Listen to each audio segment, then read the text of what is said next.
So you manage Adobe AEM, you're a product owner, a development lead, or a marketer, and you're asking yourself, where are my components being used and on what pages? Well, I'm going to tell you exactly how to find that information out.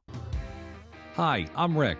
I help companies better understand Adobe technology and project delivery, and this is a quick take. All right, so let's get into it.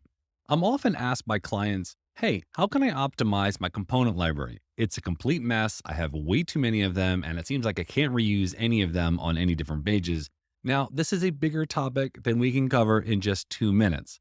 But the first thing I point out is a little unknown report that you can run today in AEM as an author that will go a long way of making sense of your component library and what components are used on what pages and where, so then you can use that for optimizing, improving your page speed, or just doing a component audit.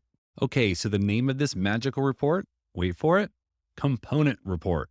Not the most original name, but trust me, this is a report that you're going to want to leverage and run. So let's get into how you run it. You're going to want to head over to the Tools console and select Reports, then New, give it a title and a name, and follow any of the workflow steps that is required to create the report.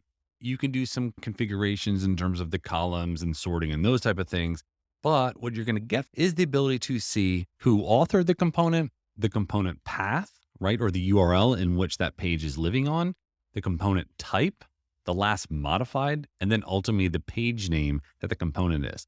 Now, you can export this into a CSV file and then go ahead and modify it in Excel as needed.